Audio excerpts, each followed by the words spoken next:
¿Qué pasa, futboleros? Por nuestra parte ya se ha terminado el recorrido a las 5 grandes ligas y toca volver a empezar. Hoy Italia. Y además tenemos el reportaje con el contenido más antiguo de todo el canal. Dentro sumario.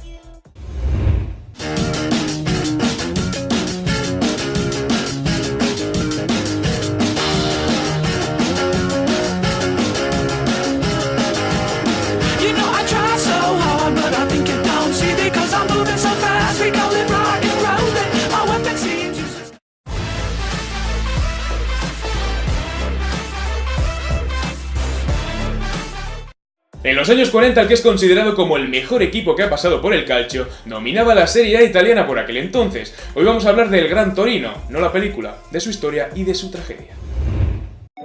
El Torino de los años 40 fue un equipo que practicaba un fútbol eminentemente ofensivo y arriesgado en el que sobresalía su capitán, Valentino Mazzola, por encima de todos. Se mantuvo invicto en su estadio durante 93 encuentros y conquistó 5 scudettos de manera consecutiva, e incluso llegó a golear al Milan por 10-0 en una temporada, la 48-49, en la que las cifras muestran con nitidez el dominio que el Torino ejercía por aquel entonces. 125 goles a favor y 33 en contra, con 16 puntos de ventaja sobre el segundo clasificado.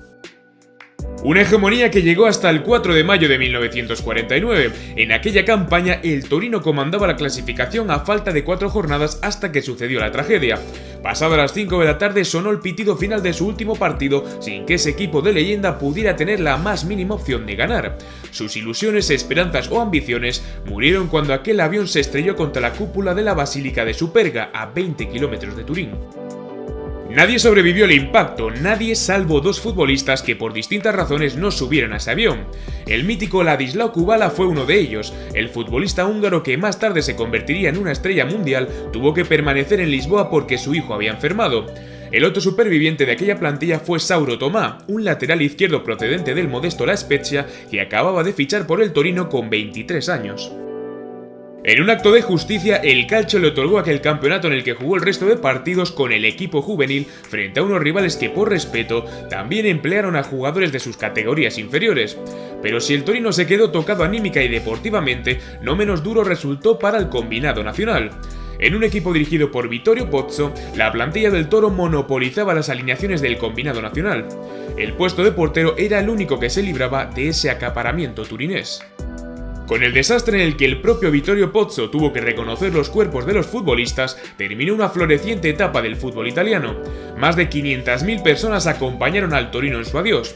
En el mismo orden en el que salían al campo, fueron anunciados los ataúdes a la entrada de la Catedral de Turín. Cuando entró Mazzola, el silencio se apoderó de Turín, de Italia y del mundo del fútbol. El Gran Torino, lamentablemente, nos había dejado para siempre.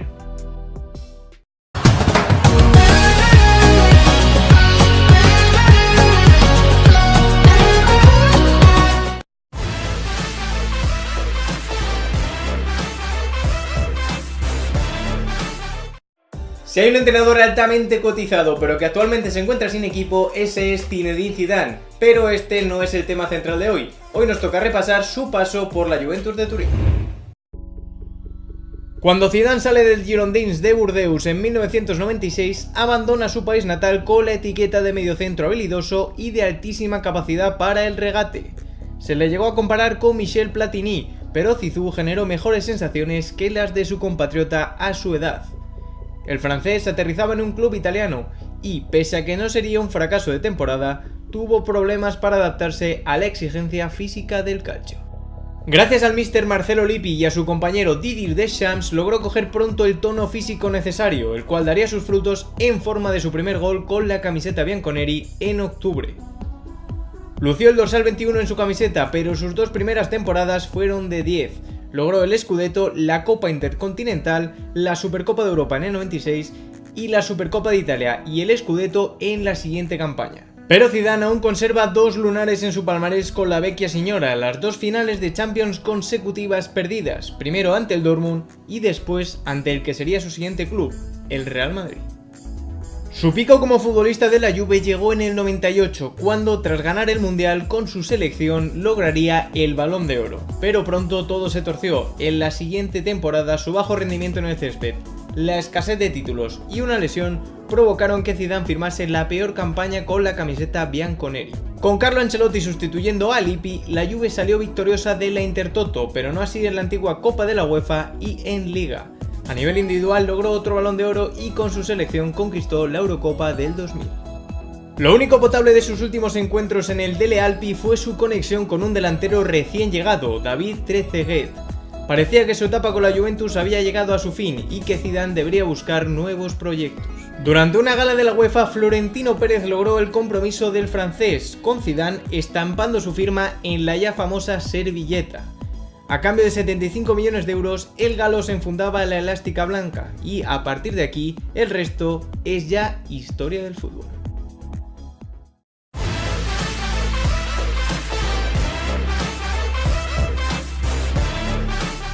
Con il tempo giusto andare a rubare la palla. Kaká per Ronaldo, è passato il pallone, ha sbagliato l'anticipo, Ronaldo, 1-0,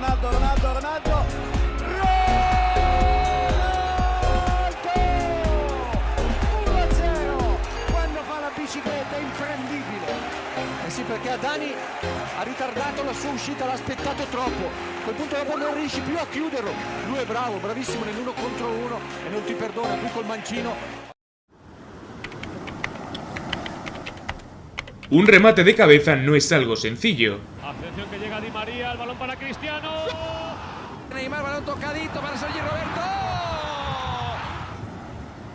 Que se lo digan a esta ballena. Footkeeper, el relato del fútbol.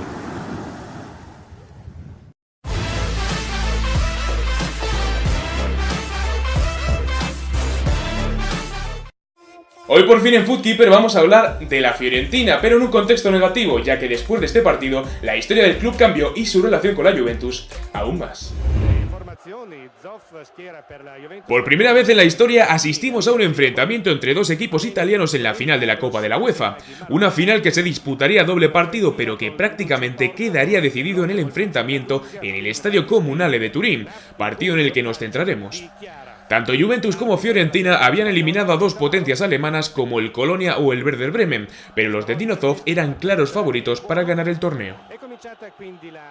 La final generaría mucha polémica en torno a la figura de Roberto Baggio y su posible salida hacia la Vecchia Signora, que se acabaría produciendo apenas días después de que la Fiorentina perdiese la eliminatoria.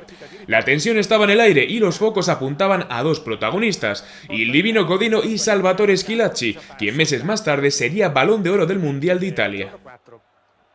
Se especuló poco con el marcador, ya que a los 3 minutos de juego, Roberto Gallia puso el 1-0 en el marcador, adelantándose a la zaga viola y rematando perfectamente un centro del ya mencionado Schillaci. El centrocampista italiano anotaba así su quinto gol en la competición y encarrilaba el título para la Juventus. El comienzo de partido no fue el mejor para la Fiorentina, pero se supo levantar ante el gol de su rival. Tan solo 7 minutos más tarde, Antonio De Loglio llevó a cabo una jugada individual por el costado izquierdo y le sirvió el gol en bandeja a un Renato Busso, que celebró el tanto tendido sobre el césped junto al brasileño Dunga. Antes de la hora de partido entraría en juego la polémica. El colegiado español Soriano Aladre no señaló una falta sobre Celeste Pin dentro del área y la posterior jugada acabaría significando el tanto de Casiraghi, que devolvía la ventaja a la Vecchia Signora en el marcador. Poco después la fortuna le jugaría una mala pasada al club de la Toscana. Marco Landucci cometería un error muy grave ante un disparo sin mucho peligro de Agostini, que significaba el 3-1 definitivo y que tras el 0-0 del partido de vuelta daría el título a la Juventus. Per 2-1 sulla Fiorentina.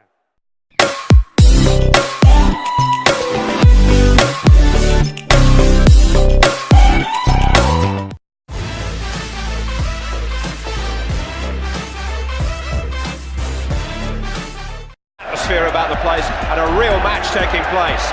Batistuta! Oh, what a fantastic hit! Speed of light strike from Gabriel Batistuta. He's done it again against English opposition, and he has silenced Old Trafford.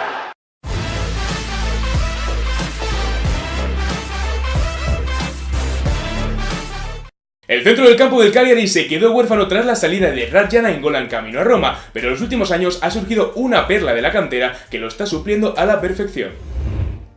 Un nombre ha salido a relucir en las últimas semanas gracias a la figura de Roberto Mancini, que ante la falta de jugadores de un perfil muy exigente para el interior izquierdo de su 4-3-3, ha optado por darle la titularidad a Nicolò Varela. El joven centrocampista siempre ha estado ligado a la ciudad de Cagliari, capital de la isla de Cerdeña. Por tanto, su carrera futbolística se ha desarrollado desde sus inicios en las categorías inferiores del club, llegando al equipo Primavera en 2012. Un talento como él estaba preparado para afrontar el penúltimo escalón antes del primer equipo, y no decepcionó.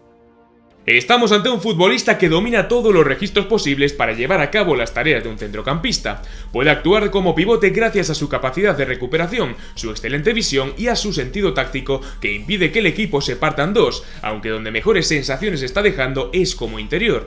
Sin un gran físico ni una extensa capacidad asociativa, el rol que más parece encajar en su perfil es el de centrocampista box to box. Tanto el estilo como el esquema del Cagliari siempre le ha beneficiado a la hora de potenciar sus virtudes. En los últimos 3 años, el conjunto sardo ha utilizado dos esquemas, el 3-5-2 y el 4-3-1-2. Ambos sistemas tienen algo en común, el pivote escoltado por dos interiores, uno de ellos Varela. El actual Cagliari actúa con un rombo donde Nicolo es el interior izquierdo, mismo rol que le cede Mancini en la Nazionale, con capacidad para soltarse en ataque, pero siendo el elemento clave a la hora de ejercer la presión. Las comparaciones llueven, pero hay una que encaja perfectamente con sus virtudes y es la de Radja Nainggolan. Esa capacidad de cubrir todo el ancho del terreno de juego y dar todos sus esfuerzos sin balón hacen que en Cerdeña vuelvan a ilusionarse con un centrocampista al igual que con el belga en su momento. Pero lo más importante, Italia ha encontrado un jugador en la que poner todas sus esperanzas para volver a la élite por la puerta grande. Y hasta aquí el programa de hoy. En nuestra vuelta al calcio nos hemos propuesto aprender el italiano. ¿Alguna palabra? Pico. Como por ejemplo esa. Así que como siempre, no olvidéis dejar vuestros comentarios con sugerencias, suscribiros, darle a like y nos vemos la semana que viene con más. Gracias. Mire, Footkeeper, vamos a hablar de la... Uy, vale, me acabo de dar cuenta del fallo.